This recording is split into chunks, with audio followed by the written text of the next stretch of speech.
Hi, and welcome back to the channel. We are continuing Attack on Titan. This is season 4, episode 15.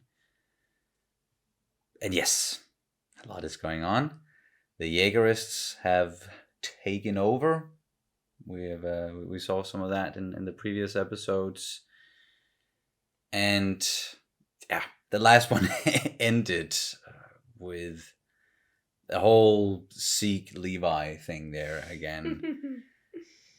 Zeke doing something that we sort of unfortunately anticipated, with knowing about the wine and the fact that all the other scouts also been drinking the wine. So again, Levi had to kill former comrades, and after they've been turned into Titans. And then Zeke, he thought he got away. But there's no getting away from Levi. He, of course, caught up to him and beat him again. And now he has him. And he's torturing him. That's for sure. But what's going to happen from there? That's the exciting part. It sort of seemed like maybe we're going to go back and see some of Zeke's past as a child. Or at least we got a little something with him, like throwing ball back and forth, baseball, and then saying that he needs to focus on his mission back then. But yeah, maybe some more flashbacks, or maybe we're just going to stay in the present, because it is this one and then the next one, and that's the end of part 1 of the final season. But anywho, are you ready to jump into it? Yes. Yes. I've been sick this last week with migraines and stuff. And that means my eyesight and my brain is I have trouble making stuff out, and especially reading on screens Focusing. is really hard for me. So if I squint, or if I just Miss something. at some point just completely give up, then that's the reason why. Yeah, hopefully it won't happen inside of an episode, and we can, just because we're watching a couple of episodes today, or at least as many as you can muster. And then you'll just say stop when you need to. obviously. So let's do it. And you can, of course, always check out our full-length reactions, where you can sync up the footage with your own copy of the episode. We also have early reactions for Attack on Titan, where we are several episodes ahead. It's all over on Patreon, and the link is down in the description below. And here we go. よく見ておけ、ジーク。これが私たちの住むレベリオ区だ。Ah, okay. 世界と比べれば鳥かごみたいに小さい。Back in time. おや、珍しい。こんな朝早くにお客さんかい。いえ、我々はもう帰ります。ああ、エルディア人か。Wow. 何を？俺はこの塔の清掃員で汚れを落とすのが仕事だ。俺の職場を怪我しやがったな、悪魔め。収容区から出てくるな。うっせえな。よく覚えておけよ、ジーク。この世界が嫌なら変えなければならない。ジーク、お前がみんなを救うんだ。Is he though? Oh, wow, yeah, going all the way back to something with Grisha and Dina. I am really interested in seeing what Zeke has been going through and what led him to where he is now, and just how much he knows about Titans, because we've been told repeatedly now that he probably knows more about Titans and all that than anyone else. Soul salvation. Got it. この子供たちの中から私の後継者を。ええ、一人選ばれます。一人遅れている子がいるが、あの子は。ああ、またイエーガーか。Oh, okay. Staying in the past. 父さん、母さん、今晩もジークを頼むよ。ああ、社交ダンスクラブなんて、ジークは寂しがっているぞ。Social dance club. Okay. Guess that's a cover. 夜明けと共に起き上がった巨人によってマーレ人は。わかった。人がいっぱい死ん Seems だ like んでしょ that's the お父 Through さ line. んはちゃんと正しい歴史を教えているか？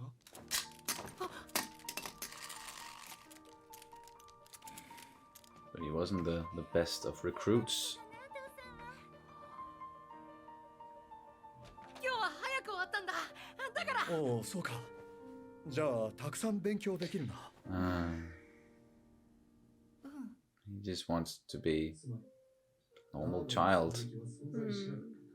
古代よりエルディア人にそのような残虐な文化や風習はなく、何より始祖ユミル様がそのようなことを望まないのでありえない。 Getting pulled in two very different directions. お前のようなエルディア人に我が国の巨人を委ねられるわけがないだろう。おい、魚君、そのボールを投げてくれないか。赤い腕章、あなたは。君たちが目指すマーレの戦士だ。Took a liking to him. He's the one who's got the beast titan. トム・クサバー。本業は巨人学の研究者だ。ほら、君の名前は？ジーク・イエーガーです。おお、ジーク。どうも君は筋がいいな。きっとピッチャーに向いてるぞ。You have no idea. どうなってるんだグライス。ジークを戦士にできなければ計画は失敗だぞ。だがフクロウが言うには巨人の継承者選びに介入するにはジーク自身が好成績を残さない。 So much pressure. お前ならできる。父さんと母さんの子供なんだからな。お前はマーレに必要ないと言ったはずだが、なぜここにいる？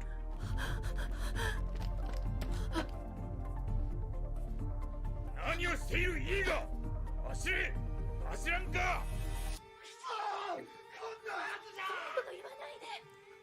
Wow, fuck.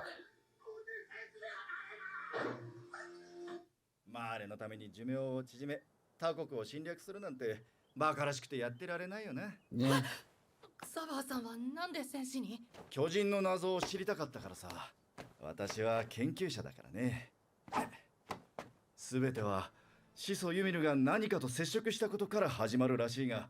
Touched something? だが、巨人の神秘の前に憎しみや争いもくだらないよ。これでよかったんだ。ずっと収容区から出られなくたって生きてさえいれば。ついに尻尾を掴んだぞ。エルディアン付近派とか名乗ってやがるらしい。 Ooh. 今回はかなりの規模だな。あとは証拠を揃えていけば時間の問題だな。ジーク、どうしたの？お父さん、お母さん、もう危ないことはしないで。誰かが立ち上がらない限り、みんなずっとこの狭い壁の中で惨めに死んでいくんだぞ。そのためなら僕はフェイおばさんみたいになってもいいの。ジーク！そもそもフェイが殺されたのはこの世界が狂っているからだ。強いエルディアをマーレから取り返し、当たり前の権利を勝ち取るんだ。 Get it? It's just a lot to put on the shoulders of your child. 親が不敬派だったなんて、このままじゃ。 Oh shit, he told him. 学園送りに。クサバーさん、キャッチボールしてくれてありがとう。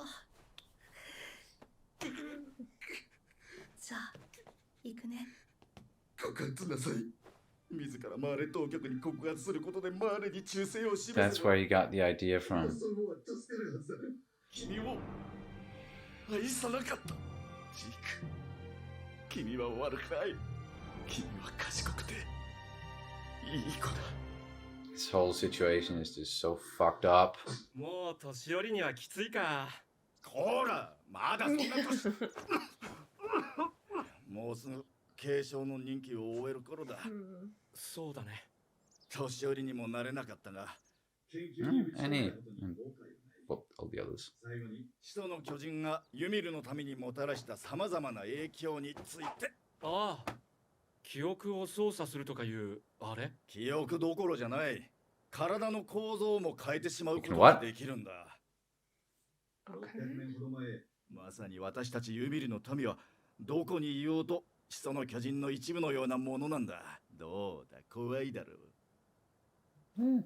始祖の巨人ならユミルの民が子供を産めなくすることもできるのかな。もしこれ以上ユミルの民が生まれてこなければ100年後にはこの世から巨人は消滅している。もう世界は巨人の脅威に怯えたり苦しめられたり。 Is that his final goal? 若く愚かだった私は腕章を外し、エルディア人であることを隠したまま妻と暮らし子を作った。しかしいつまでも騙し通せるわけもなく、私がエルディア人だと知った妻は自分と息子の喉を裂いて死んだ。私が戦士になった理由は、亡き息子を君に求め、巨人の力で自分の罪から逃れようとした。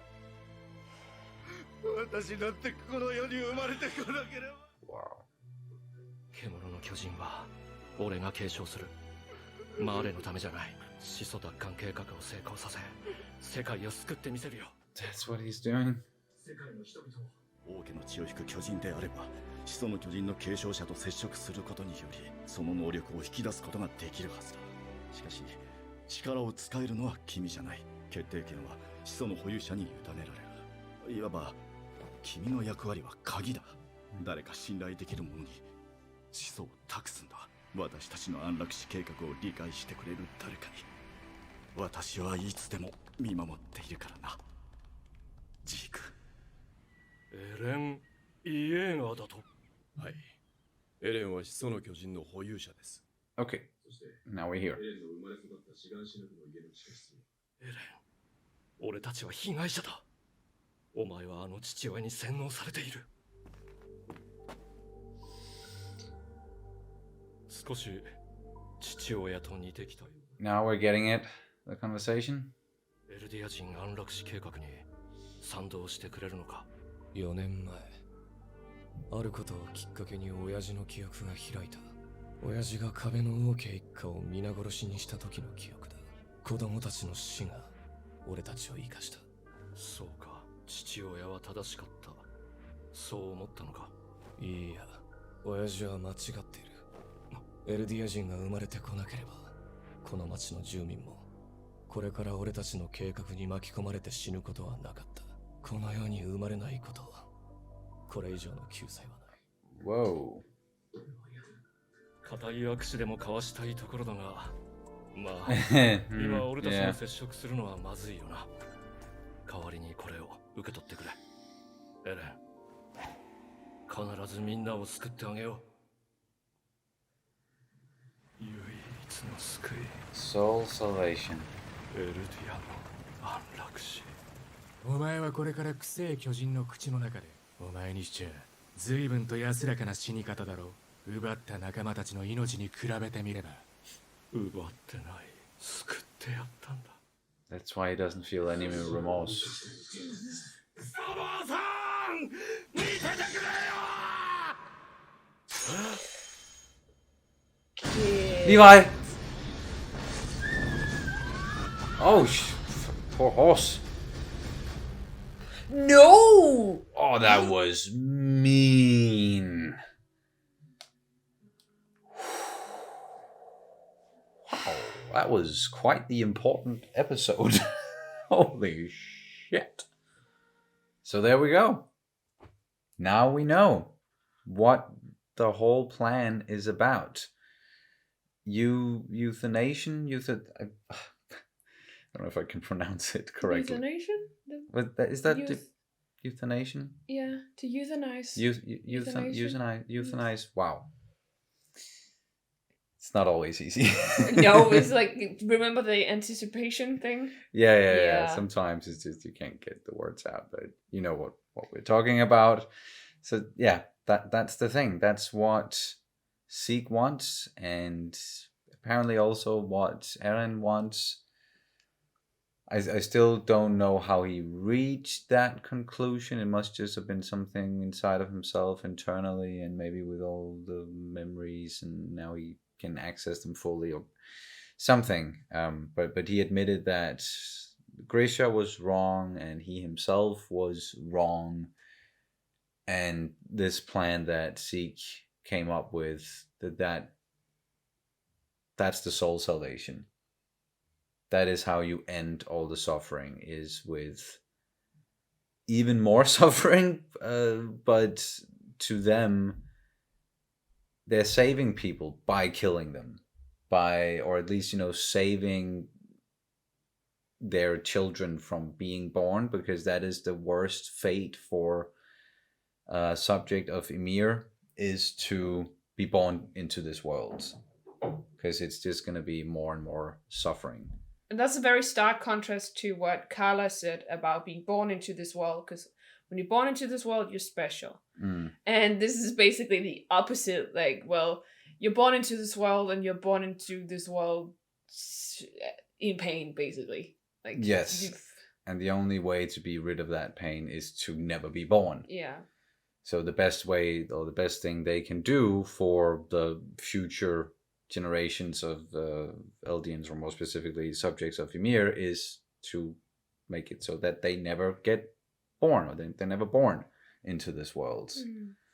So basically, they're trying to sterilize them in a way. Yes. by changing their, like, completely, like, morphing them. Yes, and that's something we didn't know about, that. That's what the Founding Titan can also do, other than brainwashing subjects of Ymir or Eldians. Sorry, I just want to be clear.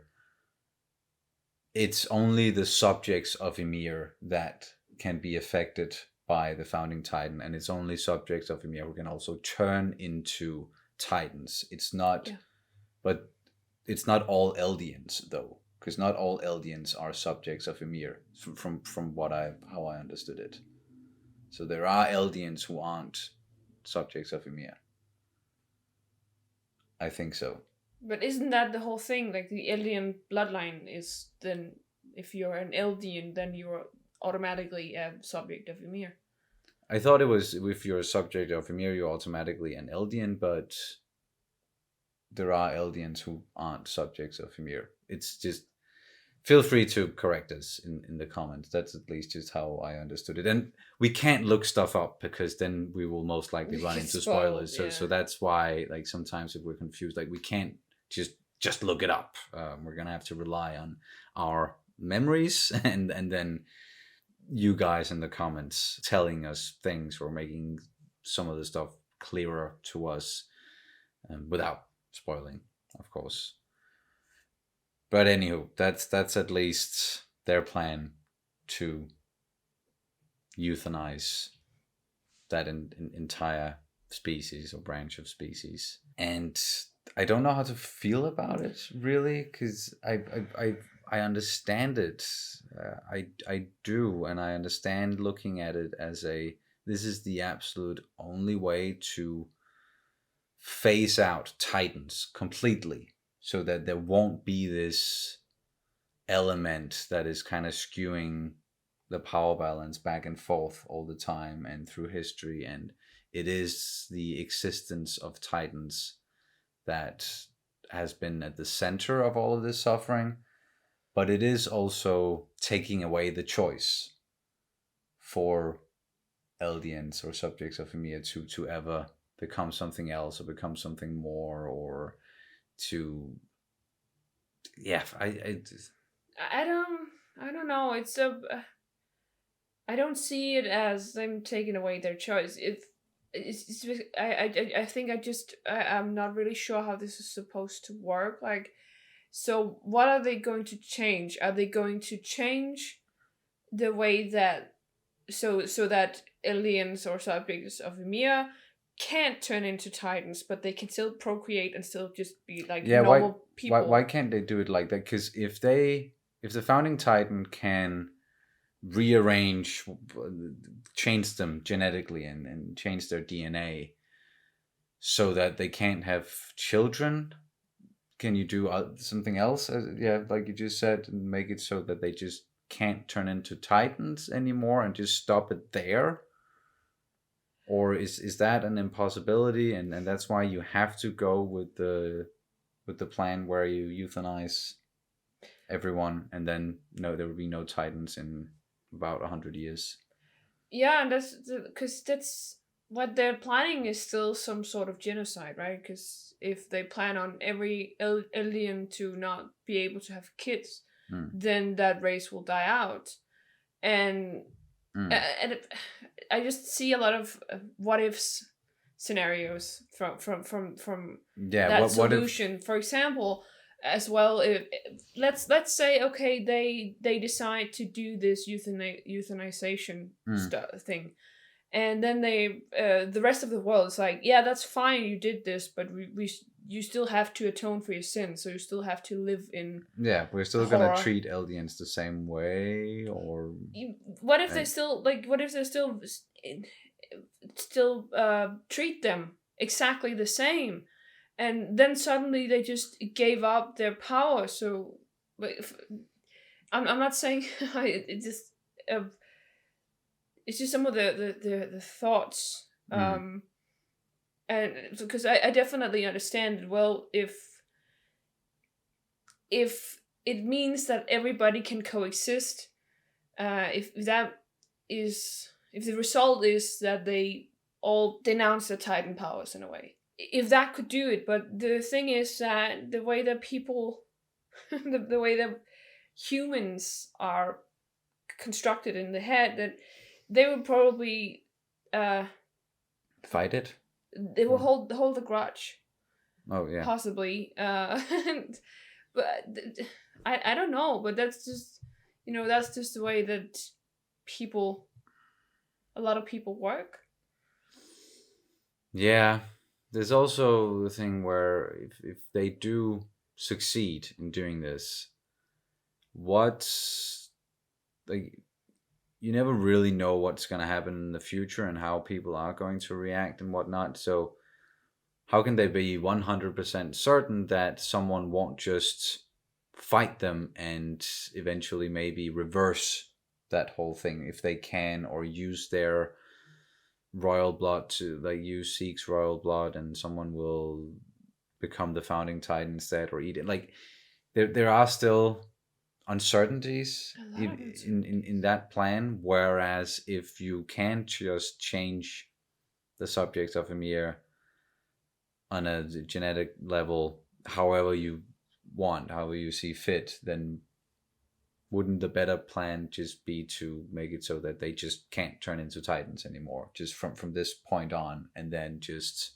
make sure that the founding titan and all of it is lost? Or I don't know, because there's also the thing where if one of the 9 titans die and are completely lost, then that titan power will be born again in a random unknown Eldian. So yeah, there's some uncertainties there as well. And it's like, can you change that too? Like genetically, can you make it so that won't happen? Because it is a new element they just threw in there. Yeah. That the founding titan is able to do that as well, and that's how they overcame something like, is it called? It's called the Black Death. That was what it was called, or what it looked like, at least. The plague. The plague, yeah. It was also, but anyway, yeah, they overcame something like a plague. Yeah. By doing that, but yeah, what else can they use it for, and where are the limits? Yeah, and I think it was an interesting point, the whole thing you said, with you take away people's choice to, like, but for me it's more like if you take away their ability to have children and have families. That's a big thing as well. Yeah, it's such a central thing for humans, to have children. Well, we are having one here right now, so like it's and it's definitely, for a lot of people, it's just like this driving force in our lives, and to have that taken away from you. Yeah, not saying that that's necessarily like that's the only purpose we have here in life. No, that's not what I'm just saying. That for some people it's a driving force, and if you look at it, if you cut away everything, like cleanly cut away everything, in biology, like the sole purpose of life is procreation and spreading your genes and stuff like that. So when you cut it down to the mere basics, that's what life is about. It's about procreation and survival. Yeah. And so for a lot of people, that's basically innate. I'm not saying that it's more right or anything else. The thing is, like, the choice to have a family, that should be up to you. That shouldn't be up to someone else to tell you you should or should not have kids.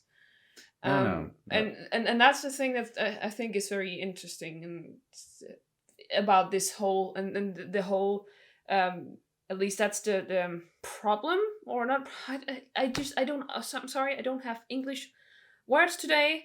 I don't know how to explain myself, but it's the essence of that's the core of the problem. It's not a problem, it's just the issue. That's just problem, but in another word. But it's like the core subject of it, of where the conflict is, at least for me personally, with this whole solution to everything, is that you take away people's choice to do something that is, for some people, so basic to our existence. And that's the whole thing, because then it's all about like freedom versus responsibility versus stuff like that. And it's very intriguing. And it raises some great questions. It raises some great food for thought. Yeah. Some good. No, I don't know. Yes, I know what you mean, and I'm sure the people know as well. So yeah, I'm not trying to moralize or anything like that. Just explaining at least some of these how this conflict is. Yeah, these internal struggles that's going on with the characters in the show, but also us as viewers trying to make sense of all of this. And usually when you are watching something, it gets like, it might be grays here and there, but in most stories you can sort of latch on to one or two ideas or ideals and say that is how we should go about things. But I really think it's apparent in this story, and especially as we get further and further into it and progress along the way, it's getting harder and harder to do that, because you can, and I know we say this all the time, but you can see where everyone is coming from and why they want to do things the way that they're doing them, and why they believe what they believe, and saying it's sort of a responsibility versus freedom. I think that's also a good way of putting it, because to people like Zeke and Eren, it's a responsibility thing, and how they can stop 2,000 years of suffering, and how that's the most important thing. And the way to do that and the way to atone is to make it so people like them are never born into this world, so that this suffering can't continue. But then if we look at the other side of things, like, it is, should be everyone, like, freedom should be everyone's, like, there's basic rights, and you should have the freedom to choose what to do with your own life, as long as it doesn't hurt anyone else. But that's, therein lies the crux of the problem, is that these people are so different in that they can turn into giant fucking monsters, and that will always be a threat. But because of that, like, does that make them inferior? Fuck no, they're still humans. And does that make it so that they doesn't have as much right to live as anyone else? Well, it shouldn't, right? And like, who are they to fucking decide that they're gonna just commit genocide on a whole group of people because of past transgressions? But then again, like, how do you ever stop this suffering? As long as it's there, it will probably always be a point of, like, contention, and people will exploit it and use it, because there's always going to be bad people, or people who want something else than others, and will fight for it no matter what. And is that really going to stop the suffering? Like, there can be other, like, yeah, it's freaking difficult. to talk about, as per usual. And getting this episode was an important thing. And it makes us understand someone like Zeke way better. And that's also something I like the way that they're doing that is, you know, a lot of these characters we've been introduced to a while ago. And our opinions of them has gone back and forth and shifted back and forth as we've gotten to know more about them. And they are really good at jumping back and forth, and especially inside of this season, I think. With, showing us what's happening in the present and then giving us, you know, making us understand those choices that are being made in the present. Like us understanding them by going back in the past and seeing what led to all of that. Yeah. And yeah, I guess you could say this one with Zeke, it comes at a later point in the story, whereas like if had gotten this before, we might have felt differently about some of his actions and some of the things that he's been saying. So now we feel more for him, and we also understand that it's not that he takes enjoyment necessarily in killing people or killing others. It's just he does not consider it a bad thing at all. He considers it salvation, what he's doing. So that's why there is no remorse there. And when he has been killing aliens and turning them into titans to use them so that then they eventually die anyway. And he's been able to do that because in his mind he's not hurting them in that way. He is actually saving them. And that's a huge thing for his character, to understand that part of him and why he is the way he is. Yeah, it definitely gave us some insight to who he is and why he is. Yeah. The whole thing about we didn't see that much like family dynamics before this one. Nope. When Grisha was talking writing it down and everything, we saw it from Grisha's side and not Zeke's side, and Zeke definitely had a whole other different and very different experience. Yeah, where it was like he constantly was. He wanted a normal life. That was pretty clear from the get-go, that he just wanted a normal life. He didn't want to be like one of the other people that just all the other people that wanted to be warriors and everything. He just wanted a nice family life like everyone else. Yeah. Because he saw that kid and everything. So that's and then he found someone who was much more like a father than Grisha ever was to him, who played catch with him and taught him about everything, and found him, like, suddenly had some sort of interest in him, and not just seeing him as this special kid who had special powers, who had to be a warrior because... Yes, didn't see him as a tool. He saw him as a person. Exactly. He saw him. He even straight out said it. Well, I had a family, and yeah, he had a tragic past himself. Yeah, and and the loss of his son ended up like the love or the grief that he felt was like kind of like poured over into Zeke. He just straight out said it. And it was also pretty clear, he didn't have to say it because it was pretty clear that he saw Zeke as a son, and he even said to him, well, you have to turn your parents in. That's the only way. That's the only way you can come out of this. Yeah, you and your grandparents. Yeah, and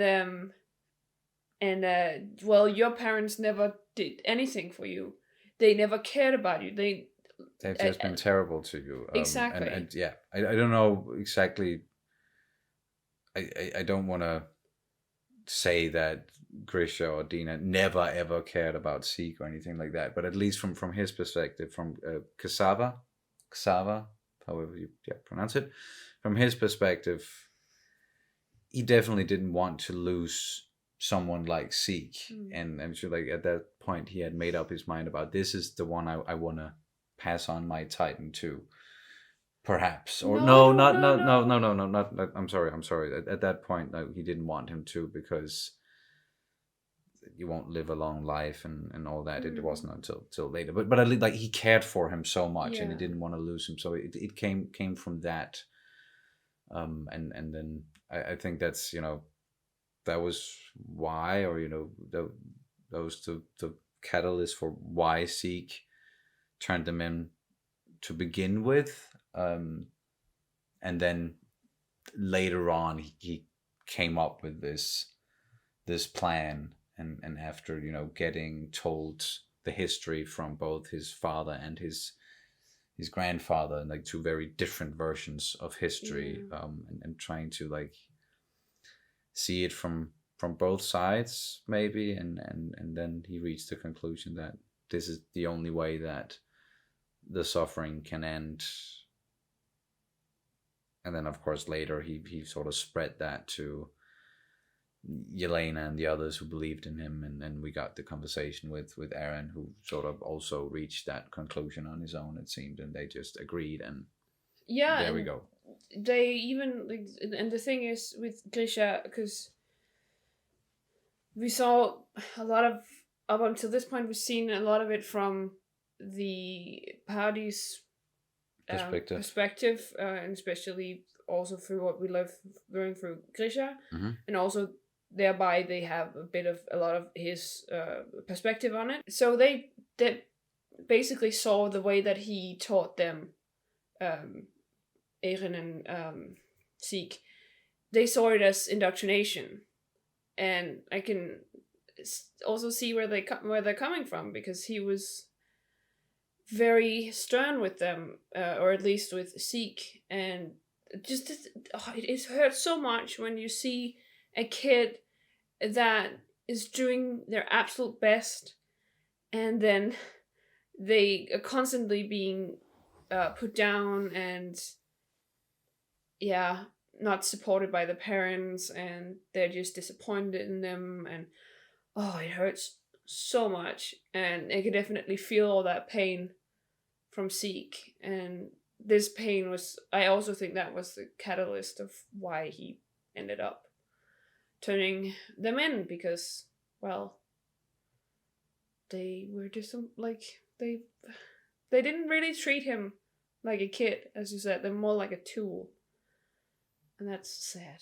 Yeah, they were so wrapped up in what they were doing, and so passionate about it, that it certainly spilled over into how they treated Zeke. And the whole plan was kind of contingent on Zeke becoming a warrior, and like I see the frustration in that way, but it's like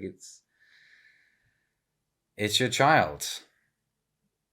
And then we're back to the whole thing that I think, was it Hanji, or no, it was Mr. Braus who said it, that the younger generations, they need to stop, like they shouldn't pay for what their parents or what their ancestors have done or gone through. Like, we need to stop putting this on the young ones, because they're innocent. But we keep seeing that that's what's going on in this series. All of this responsibility is just shifting and just going down through the generations, and it's always up to the new ones, the young ones, to carry that burden and shoulder it, and maybe try to do things differently, but nothing has happened really or changed when it comes to the amount of suffering. And there's still a lot of suffering going around, and we don't know if what they have planned, if that is truly going to change it. But at least, on both with Eren and Zeke, and then the others, like, people are trying to do something. It's just, what's the ideal solution here? What is that soul salvation? Is it what they're saying it is, or could it be something different? I guess that's the crux of it. Do you have anything else you want to add to this one? It was a heavy episode. Yeah. Another heavy episode. So I think that's going to do it for this reaction and review of Attack on Titan Season 4, Episode 15. Thank you guys so much for watching as always, and we will see you very soon. Bye. Bye.